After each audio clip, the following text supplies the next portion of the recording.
sûr. Donc, concernant les attentats, je crois qu'il faut distinguer deux niveaux.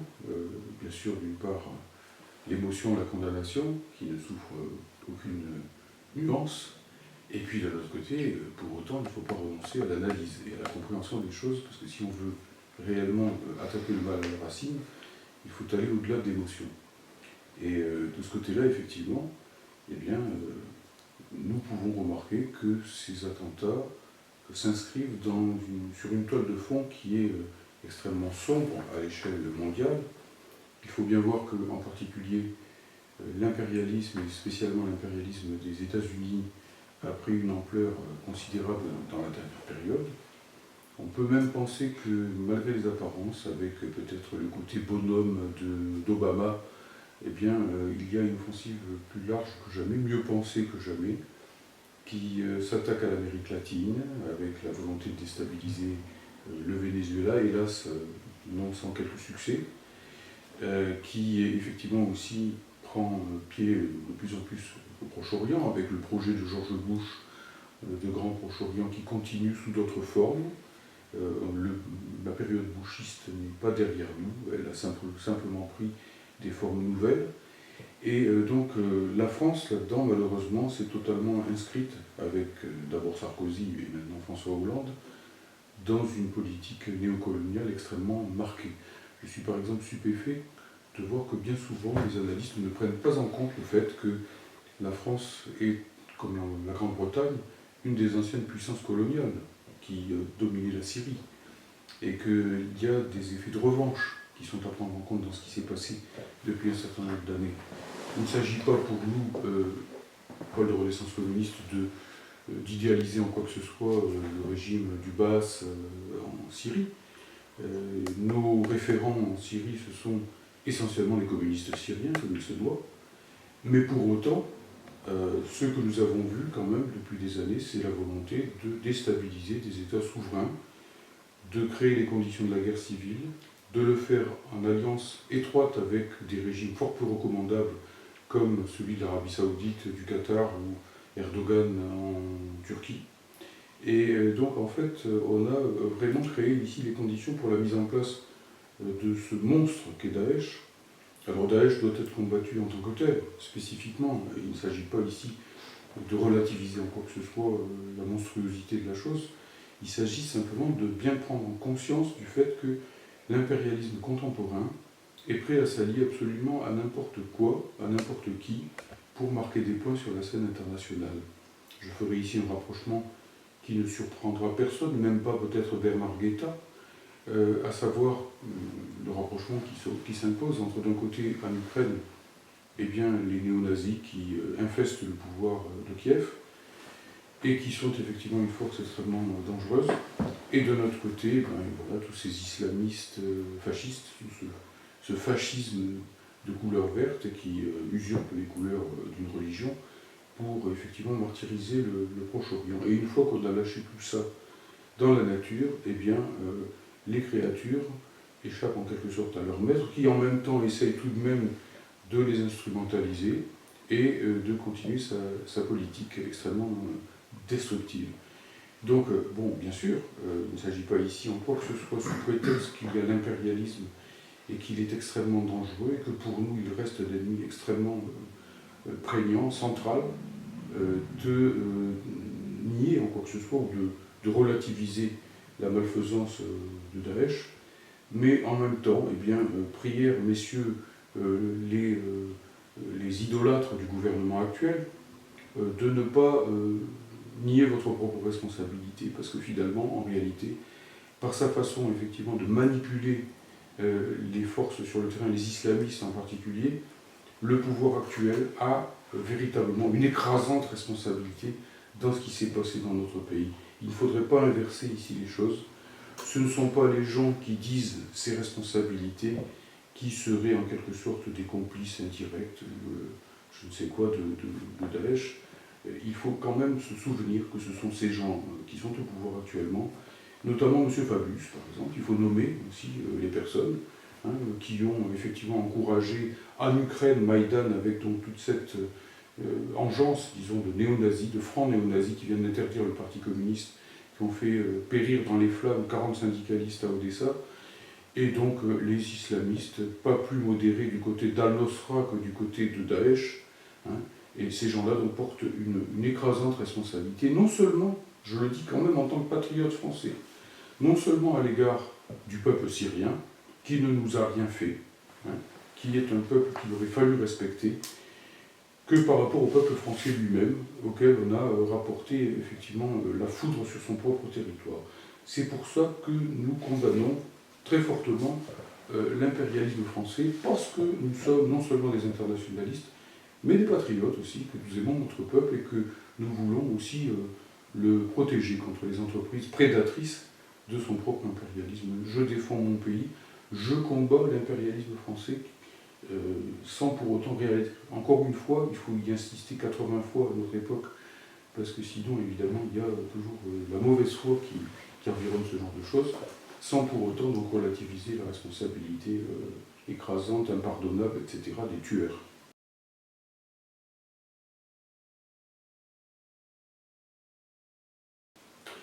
Oui, alors, je ne suis pas hostile dans le principe à l'état d'urgence.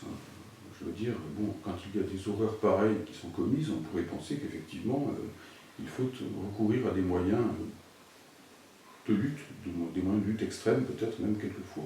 Hein, pas de liberté pour les ennemis de la liberté, c'est pas François Hollande qui a dit ça, c'est Saint-Just, si je me souviens bien. Bon, en même temps, la question ne se pose pas simplement de savoir si l'état d'urgence est nécessaire pour combattre Daesh. La question est de savoir qui met en place l'état d'urgence et au service de quoi.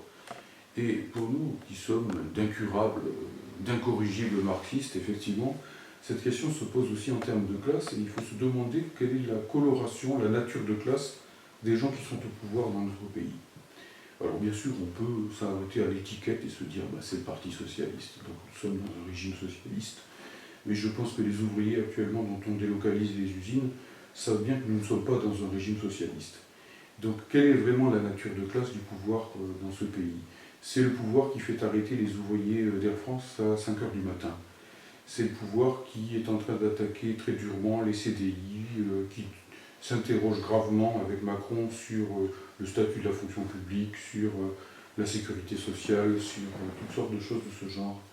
Et est-ce qu'on peut laisser aux mains d'un pouvoir pareil une arme comme l'état d'urgence qui permet, entre autres, je n'invente rien, c'est dans le texte qui a été voté par les députés, y compris malheureusement par ceux du Parti communiste français, eh bien, la possibilité pour la justice administrative, pour les autorités plutôt administratives, de dissoudre, quand bon leur semblera, une association qui sera jugée contraire à l'ordre public. Et nous avons déjà vu depuis le début de l'état d'urgence un certain nombre de choses qui ne sont pas, de mon point de vue, des dérapages. Surtout quand on sait que cet état d'urgence prolonge 13 lois sécuritaires qui ont été votées auparavant en 12 ans. Quand on sait que donc le secret de la correspondance que revendiquaient déjà les Lumières avant la Révolution française est désormais violé à la discrétion du pouvoir exécutif, hein, puisqu'il y a eu une loi sous l'égide de Manuel Valls qui a déjà été votée à ce sujet, et que par conséquent, en gros, toute association qui pourrait d'une manière ou d'une autre contester le régime en place en France, c'est-à-dire le régime maastrichtien qui détruit peu à peu tout le social dans notre pays, peut être utilisée donc, contre le peuple. Voilà. Donc oui, une guerre. Si nous, communistes, nous étions au pouvoir, est-ce que nous mènerions une guerre féroce même contre Daesh et contre les gens qui se trouvent derrière lui? Bien évidemment oui. La question ici ne se pose pas comme ça. Il n'y a aucune indulgence à avoir par rapport à ces individus monstrueux et désaxés. Mais en même temps, il ne faut pas perdre de vue qui nous avons en face dans ce gouvernement français. La droite qui est derrière lui, je rappelle que l'état d'urgence a été voté par la droite et par Marion Le Pen aussi, hein, par exemple, que c'est un état d'union sacrée derrière un pouvoir qui porte une grave responsabilité dans la déstabilisation de la Syrie, après Sarkozy qui avait déstabilisé la Libye, hein, et que par ailleurs c'est aussi un pouvoir qui massacre effectivement donc, les acquis sociaux, la souveraineté nationale de notre pays. Donc soyons plus que prudents par rapport à cela. Pas d'union sacrée derrière des gens comme cela. J'ajoute juste un mot, c'est que nous ne sommes pas contre l'union du peuple de France. oui, l'Union du peuple de France, nous ne sommes pas, nous les communistes, des diviseurs du peuple, tout au contraire, nous voulons l'unir. Mais ça dépend contre qui. Alors, bien sûr, contre Daesh, ça va de soi, c'est même pas la peine de le dire, mais contre l'impérialisme, qui est aussi un ennemi extrêmement grave des peuples à l'échelle de la planète, un ennemi du peuple français, qui détruit la France, qui détruit sa souveraineté, qui détruit son unité. Bon, voilà donc l'union, oui, mais pas avec les gens qui sont au pouvoir actuellement, pas avec ce qu'ils représentent, c'est-à-dire au fond derrière eux le CAC 40, le MEDEF, et tous ceux qui causent tant de malheur à notre pays. Voilà, donc de ce point de vue-là, l'union, oui, mais pas avec n'importe qui.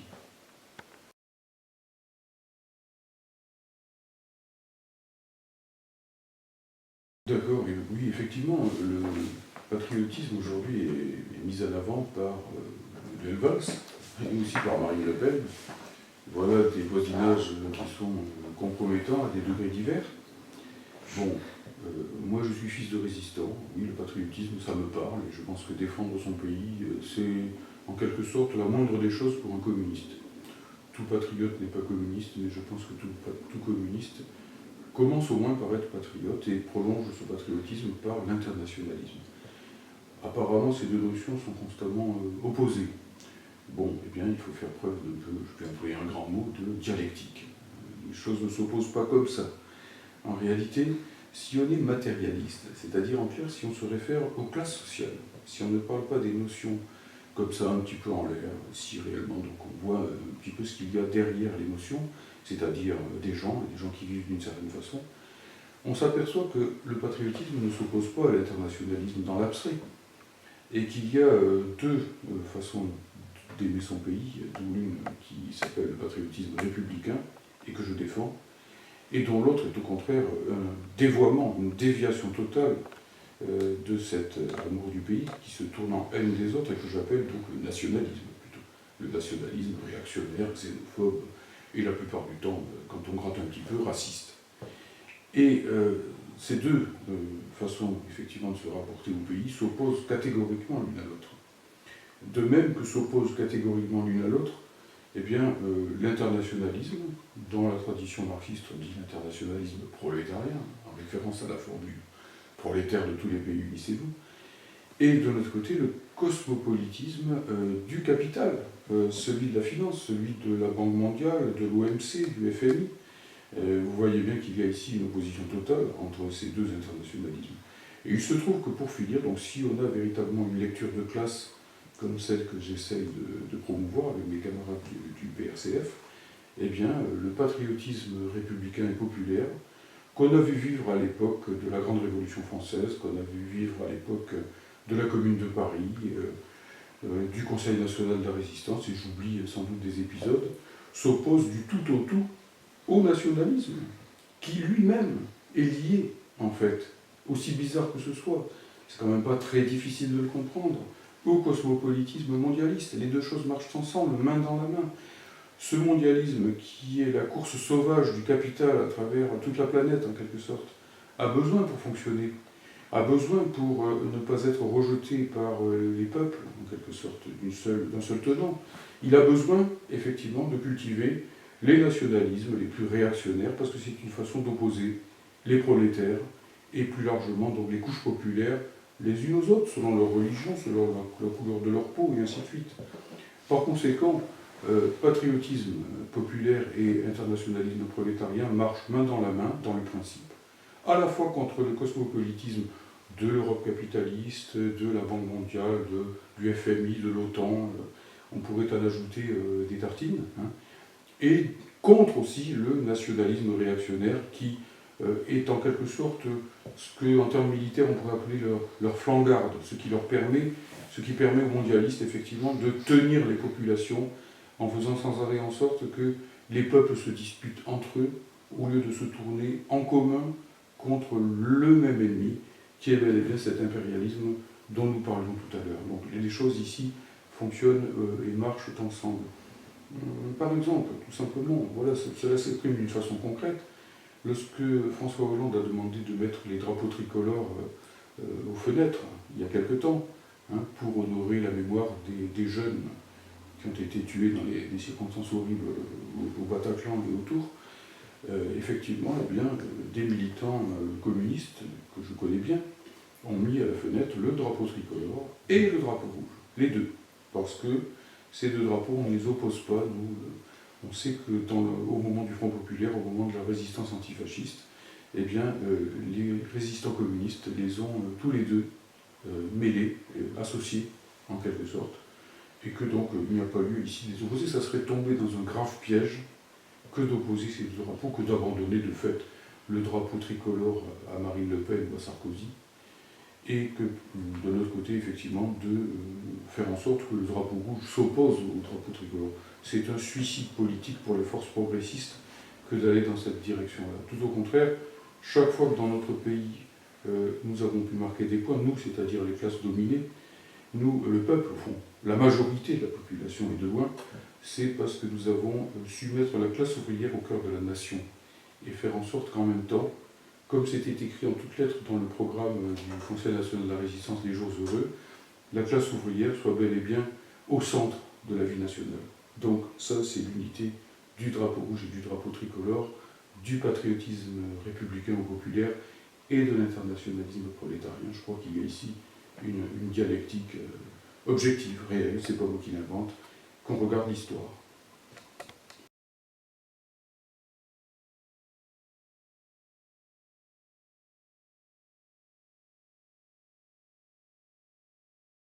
Alors oui, d'abord, il y a une montée du FN, et ce serait s'aveugler que de ne pas la constater. Donc, pessimisme de l'intelligence, optimisme de la volonté, il faut savoir regarder la réalité en face, et bon, ceux qui disent que le danger de fascisation n'existe pas en France, se cache la réalité. Moi, je vis à Lens, donc une ville de tradition ouvrière. Aux élections régionales, le Front National est monté au-dessus de 40%. Au départemental, il était au-dessus de 30%. Aux municipales, qui ne sont pas si lointaines, il était à peine à 25%. Bon, je dis à peine, alors que c'est déjà colossal, évidemment. Donc ça montre la rapidité avec laquelle prend, si l'on peut dire, cet incendie du Front National, ou cette vague, cette déferlante, ce tsunami bleu marine qui existe bel et bien. Le nier ne serait pas sérieux, tout simplement.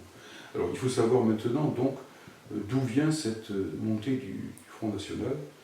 Et bon, il me semble effectivement, pour vivre dans le bassin minier, aimer le bassin minier, aimer les gens du bassin minier, discuter aussi avec certaines de ces personnes qui ont voté Front National, que je peux comprendre sans avoir besoin de beaucoup de détours théoriques d'où vient ce regain pour le Front National.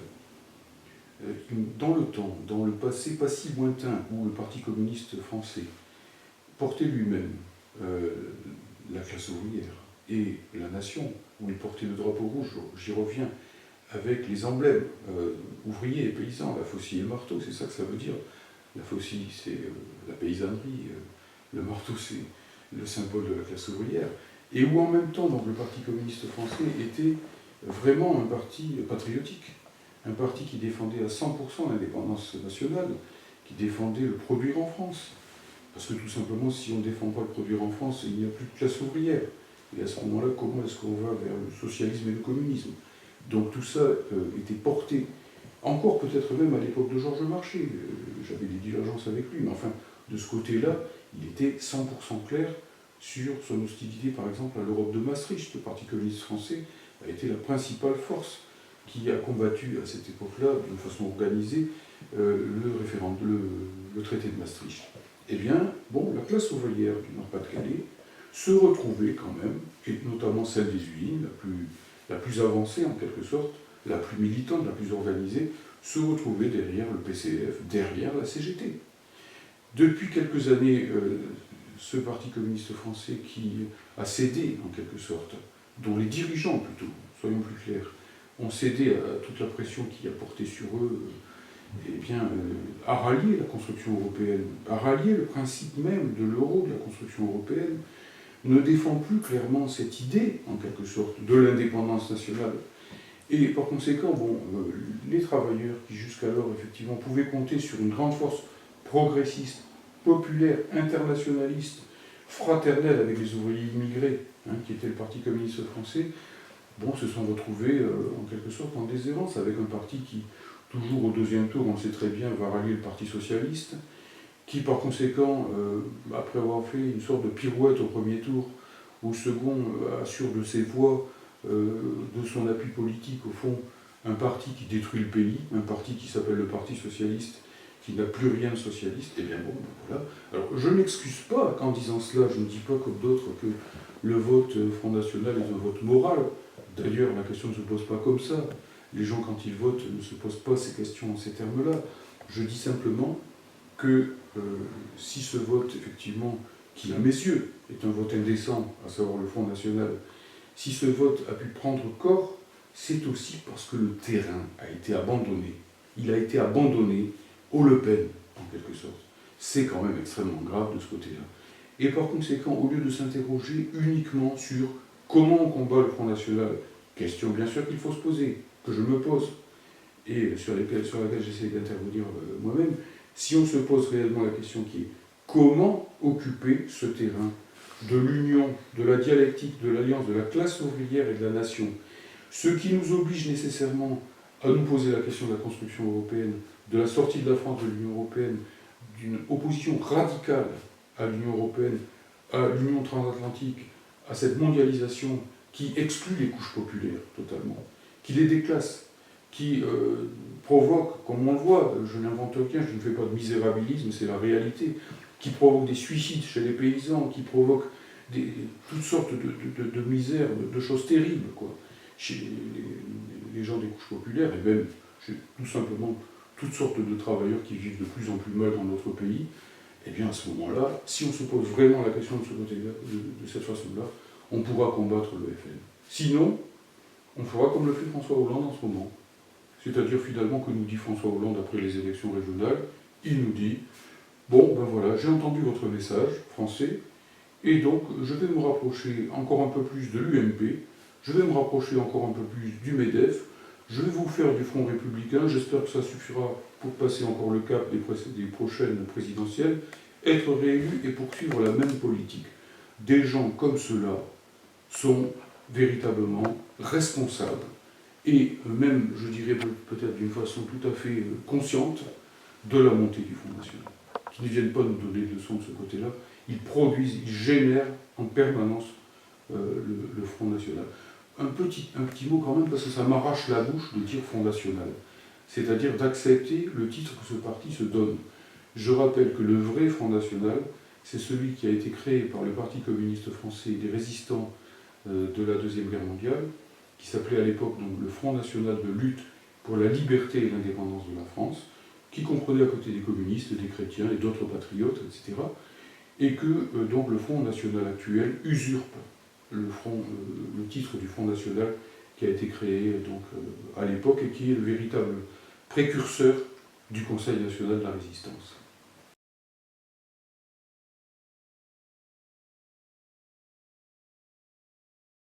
Et effectivement, si on veut s'interroger sur le vote des députés communistes au Parlement à propos de l'état d'urgence, on peut être effectivement très attristé par ce qui s'est passé. Très attristé, parce que le Parti communiste français, c'est le parti du chemin d'honneur, c'est le parti qui, au moment les plus importants de son histoire, a su dire non. A su dire non, par exemple, à Munich, au moment où lâchement toute la classe politique française se réjouissait de ces accords déshonorants qui ont permis, au fond, la Seconde Guerre mondiale. Au moment de la guerre d'Algérie, par exemple aussi, et à d'autres moments, je ne peux pas tout énumérer, mais le Parti communiste français a su tout simplement jouer son rôle d'avant-garde. Et le rôle d'avant-garde, ça suppose qu'on soit non pas perdu en quelque sorte dans la masse, mais qu'on soit un peu devant, sinon un parti politique ne sert à rien. Il faut qu'il éclaire aussi les masses populaires, sans pour autant se distinguer d'elles. Il vit la même vie qu'elles, mais sa fonction, c'est justement de leur apporter une orientation politique et de leur permettre de voir clair. Or, dans cette affaire-là, au fond, les députés, malheureusement, et puis je n'incrimine pas tellement les députés, j'incrimine la direction du parti. Les députés, plus que tout autre, sont nécessairement sous la pression de l'opinion publique, puisque ce sont des élus. C'est la direction du parti qui doit leur donner le là, en quelque sorte. C'est elle qui doit maintenir le cap quand c'est difficile, quand c'est dur, quand il y a une énorme pression, et qui doit leur dire, la question n'est pas simplement celle de l'état d'urgence, la question c'est celle du contenu de classe de l'état d'urgence. Au profit de qui et contre qui? Par qui va-t-il être utilisé? Contre qui va-t-il être utilisé? Et ainsi de suite. Est-ce que le pouvoir en place est décent ou pas? Et ainsi de suite. Ces questions-là qui n'ont pas été posées. C'est peut-être encore plus triste de voir que les députés communistes votent à l'unanimité donc l'état d'urgence, ou plutôt sa prolongation à 3 mois, et puis qui sait sa constitutionnalisation, sa prorogation à l'infini, etc. Et que quelques jours plus tard, au Sénat, parce qu'au fond, on ne voit pas trop, on voit que dans le parti, eh bien, il y a eu des remous, et ainsi de suite, eh bien, donc, certains s'abstiennent, d'autres ne s'abstiennent pas, le secrétaire national s'abstient. Enfin, où est le parti là-dedans? Y a-t-il un parti? Y a-t-il un pilote dans l'avion? Y a-t-il encore un avion? Enfin, on est vraiment ici dans le reniement total de ce qui a pu faire ici l'honneur du Parti communiste français. Et ce que je sais, c'est qu'il y a beaucoup de militants de ce parti qui sont, au fond, mes frères de lutte. On ne pratique pas au PRCF le sectarisme de ceux qui sont dans le parti et de ceux qui n'y sont pas. Ce n'est pas la question fondamentale, même si nous, on pense qu'il faut s'organiser à l'extérieur pour pouvoir justement avoir une ligne claire, indépendante, et ainsi de suite. Mais bon, je sais qu'il y a énormément de militants de ce parti qui s'interrogent sur ce qui maintenant ne peut plus s'appeler une dérive. On n'est plus dans la dérive. Quand on en est là, c'est plus grave que ça. Bon, ça ressemble beaucoup à ce qui s'est passé en 1914, lorsque la social-démocratie allemande, française et ainsi de suite a voté tout simplement l'union sacrée. On approche de choses du même ordre, en définitive. Donc vraiment, je pense que nos camarades du Parti communiste français doivent s'interroger sur ce qui est en train de leur arriver. Moi, j'ai été membre pendant plus de 30 ans du Parti communiste français. Je lui ai donné le meilleur de moi-même. Donc, je pense aussi avoir quelques droits à m'interroger sur la suite de son histoire. Et je pense qu'en fait, la suite de cette histoire, elle n'est pas place du colonel Fabien, elle est plutôt chez tous ceux qui veulent véritablement continuer à militer sur des bases de classe. Une petite remarque pour finir, c'est que quand même, la dérive du Parti communiste français, eh bien, elle interpelle aussi sur la dérive de la nation dans son ensemble. Ce que je veux dire, c'est que, bon, dans les années 70, j'ai vécu ça, j'étais jeune militant à l'époque, eh bien, donc il y a eu toute cette pression anti-soviétique terrible, qu'on n'imagine peut-être même plus à notre époque, qui a conduit le Parti communiste français vers l'eurocommunisme, comme on l'a appelé à l'époque. Moi, je dis quelquefois l'eurocommunisme, de plus en plus d'euros, de moins en moins de communisme. Bon. Et puis, qui a conduit donc le Parti communiste à se décaler vers la social-démocratie. Quand on regarde les thèmes majeurs de l'époque, eh ben, bon, il a abandonné toutes ces références marxistes-léninistes les unes après les autres. Ça a été un effeuillage idéologique, toujours présenté comme rénovation, refondation, que sais-je encore. Bon. Qu'est-ce qu'a fait le Parti socialiste, n'ayant plus à sa gauche un parti communiste qui tenait bon sur des fondamentaux de classe et de lutte? Il a fait ce qu'il ne demandait qu'à faire, c'est-à-dire se décaler vers la droite classique, devenir de plus en plus eurolibéral, néolibéral et ainsi de suite. Et la droite elle-même, à partir de là, quand elle n'a même plus une social-démocratie tenue, en quelque sorte, lestée par un parti communiste fort sur sa gauche, la droite elle-même, elle ne demande qu'à faire ce qui est dans sa nature profonde, car la droite républicaine, souvent pour moi, ces deux notions, même si à titre personnel, des gens peuvent lui donner sens, c'est un peu un oxymore. Mais enfin, bon, en réalité, elle ne demande à ce moment-là qu'à se décaler elle-même vers l'extrême droite. C'est de cela que Sarkozy est le nom. Donc en définitive, si nous voulons vraiment casser cette dynamique de droitisation de la société française, je dirais même d'extrême droitisation de la société française, qui d'ailleurs a beaucoup de répondants en Europe. C'est toute la construction européenne qui est anticommuniste et qui se décale vers la fascisation d'une certaine façon. Il faut d'abord, il faut surtout, même si nous combattons bien sûr avec beaucoup de vigilance le FN, l'ultra-droite et ainsi de suite, les Ciotti, les Estrosi, tous ces gens-là, pour moi, sont des gens extrêmement douteux du point de vue de leur sentiment démocratique. Il faut d'abord balayer devant notre porte. Il faut d'abord aussi que nous jetions, si l'on peut dire, l'encre rouge sur le sol.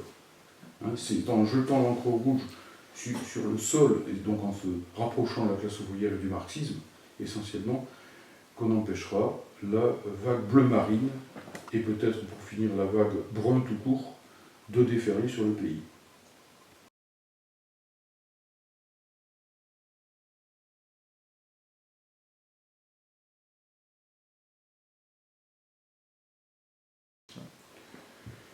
Effectivement, c'est quelque chose qui m'a frappé le soir des élections régionales, c'est que les commentateurs politiques, incapables apparemment de commenter plus d'une chose à la fois, n'ont parlé que du Front National, que de la montée du Front National, etc.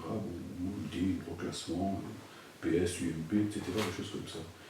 Ils n'ont pas observé que, par exemple, eh bien, les bonnets rouges ou leur équivalent électoral ont fait un score intéressant, important en Bretagne, que les autonomistes ont fait une percée en Alsace, que la Corse, donc maintenant, va être dirigée par une alliance d'autonomistes et de nationalistes. Il suffisait de regarder les images, ce qu'on voyait le triomphe donc, de cette liste autonomiste en Corse. On y voyait beaucoup de drapeaux corses, très bien, bravo, pourquoi pas, rien contre ça, mais on n'y voyait pas un seul drapeau français. Bon, et donc, effectivement, là-dedans, il y a beaucoup de gens qui, très clairement, sont opposés à l'État-nation. Alors, d'abord, un mot sur le jacobinisme en tant que tel, puisque, bon, s'il y a quelque chose qui est criminalisé dans notre pays, à l'égard presque du léninisme, du marxisme, etc., c'est le jacobinisme. Bon, Robespierre est presque aussi vilipendé que Lénine, et ce n'est pas peu dire. Bon, je rappellerai simplement, si vous voulez, les Jacobins, les vrais, ceux de la Révolution française, Robespierre, Saint-Just, etc., ont à la fois inventé l'État-nation moderne et aussi les communes, c'est-à-dire la forme la plus démocratique de pouvoir dans notre pays. Et donc les Jacobins ne sont pas des gens qui veulent tout concentrer à Paris, etc. C'est pas comme ça que ça s'est passé, c'est plutôt ça, Napoléon, qui a forgé cette image, disons, d'État ultra centralisé. Et ce qui se passe en ce moment, c'est que nous voyons bien que l'euro-régionalisation de notre pays, car c'est comme ça qu'il faut parler, avec ces 13 grands linders qui ont été mis en place, vise à rien moins qu'à démanteler le territoire national, l'idée même d'un territoire national. On peut sursauter quand je dis ça, parce qu'évidemment, bon, à première vue, on n'en est pas encore là, bon, d'accord, on n'en est pas tout à fait encore là, mais on y va. Et c'est ça qui compte, c'est le sens des choses. Et donc, en réalité, quand on regarde ce qui se passe en ce moment, on s'aperçoit qu'à tous les niveaux, eh bien, ces grandes régions qui vont avoir notamment le pouvoir économique, ces grandes régions qui, sous le capitalisme monopoliste d'État, sous lequel je prétends que nous sommes encore sous la figure trompeuse du néolibéralisme, eh bien, vont avoir le pouvoir de subventionner le profit privé. C'est là que va se faire une bonne partie, ou peut-être même l'essentiel, du subventionnement public du profit privé. Et donc c'est là aussi une grande partie du pouvoir va être concentrée au détriment de l'État-nation et à l'avantage de l'Empire européen qui se construit essentiellement autour de Bruxelles peut-être, mais derrière Bruxelles, de Berlin. Alors donc il faut ici être très attentif à cela. Il y a la Corse, il y a la Bretagne, il y a les régions dites périphériques, pour moi elles ne le sont pas, la question ne se pose pas dans ces termes-là, mais dans ces coins-là, eh bien, des forces réactionnaires, qu'il ne faut surtout pas, disons, sous-estimer, et notamment le MEDEF, par exemple, qui était flagrant en Bretagne derrière les bonnets rouges, eh bien, ces forces veulent tout simplement l'éclatement du pays. Donc c'est un danger. Il n'est pas moindre, même s'il est un petit peu plus lointain que celui du Front National. C'est le front dénationalisateur, si l'on peut dire, qui se met ici en place petit à petit, et qui va sans doute essayer d'utiliser certaines régions comme banc d'essai, comme laboratoire de la destruction de l'idée même du territoire national. En tant que militant marxiste, si je puis me permettre encore ce mot, en tant que militant donc, de la classe ouvrière, essentiellement, je me permets de m'adresser aux syndicalistes, essentiellement, parce qu'ils ne voient pas forcément toujours bien ce danger. Imaginons que nous ayons petit à petit, parce qu'on va y aller, donc non plus une république unie et indivisible avec une seule loi sur tout le territoire, avec des conventions collectives par exemple, valant pour tout le pays, avec des statuts nationaux dans la fonction publique par exemple, et ainsi de suite. Imaginons qu'on ait au contraire donc des régions qui finalement concentrent de plus en plus le pouvoir économique et sociale, et ainsi de suite, et bien c'est la mort tout simplement des conventions collectives, des statuts, de la fonction publique d'État, de la SNCF, de l'EDF, j'en passe, etc., etc. Autrement dit, c'est une attaque de premier plan contre tout simplement les conditions de vie de la classe ouvrière et du monde du travail. Il faut le voir aussi comme ça. Je ne suis pas patriote comme ça dans l'abstrait pour ma part. Si je défends aussi l'État-nation, c'est parce que derrière l'État-nation, il y a des conquêtes qui ont été celles du mouvement ouvrier et du mouvement démocratique. La laïcité, par exemple, aussi, la loi de 1905. Toutes ces choses-là, voilà ce qui risque effectivement de partir en fumée avec la régionalisation en cours du territoire. Alors, est-ce que nous voulons la lindérisation de notre pays? Est-ce que nous voulons petit à petit aller vers ce genre d'éclatement qui peut-être aujourd'hui ne paraît pas le danger principal, mais dès que tous ces grands présidents de super-régions seront en place, va devenir un très très grave danger pour ce pays si fragile malheureusement qu'est devenue la France actuelle.